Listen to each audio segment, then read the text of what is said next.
is Melvin Goldberger, and I'm going to tell a little bit of the story of my late father, Otto Goldberger.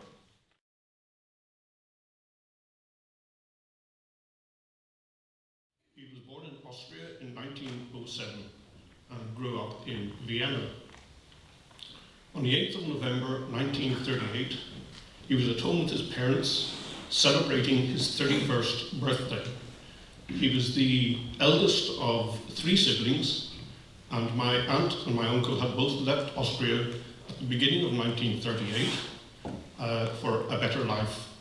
And my aunt had gone to London to work as a dressmaker, and a short time later sent a message that she was living in a place called Londonderry. While celebrating his birthday that day, they heard on the radio of the assassination of Ernst von Rath. And my father had a grey foreboding that the Nazis would unleash a terrible revenge for this.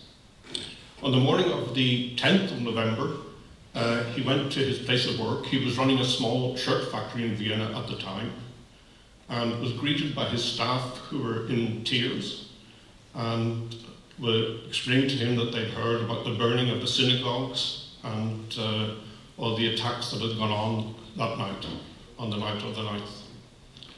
And they vowed they were going to protect him and try to save him if they possibly could. However, at 11 o'clock that morning, the Nazis burst into his factory and said to him, "Are you a Jew?" To which, of course, he replied, "Yes." And he was then dragged off to a local police barracks, and with hundreds of other fellow Jews, he was locked in a large hall on a freezing November afternoon with no food, no water, or heat. He reckons that they were there for many hours, and that by about 6 or 7 o'clock in the evening, they were forced out into the open courtyard and told to line up for inspection. Another group of SS men arrived, and by some quirk of fate, among these SS men, my father recognized a man called Franz Pokorny, who had been his best friend at school in Vienna 20 years earlier. And my father thought, whatever the consequences, I have to do something. And he just shouted out, "Franz Pokorny, do you remember me?" The SS man suddenly stopped, turned round, and glared at him, and then just said, "Goldberger the swimmer, get out of the line and face that wall."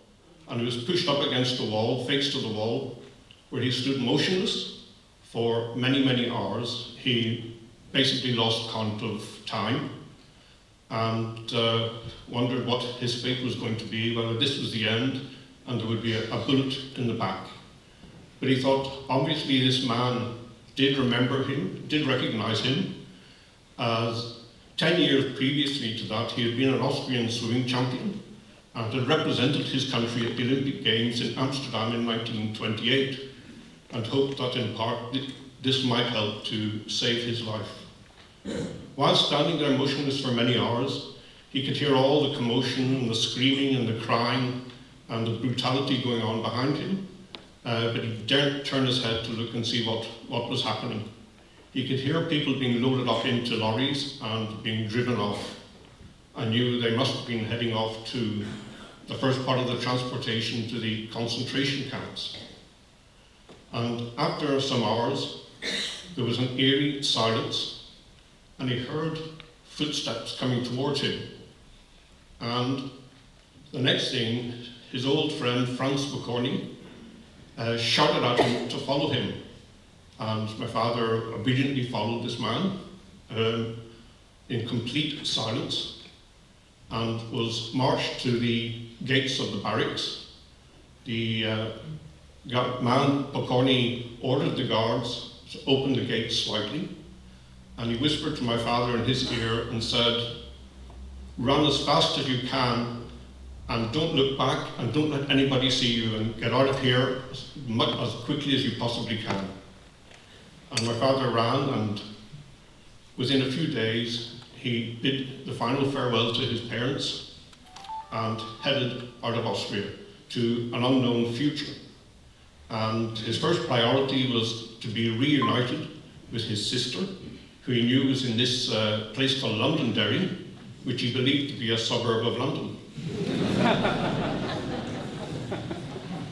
But in the midst of all the horror and all the brutality, there was a little glimmer of humanity from this man who perhaps put his own life in danger by saving my father's life. And that gave him great hope.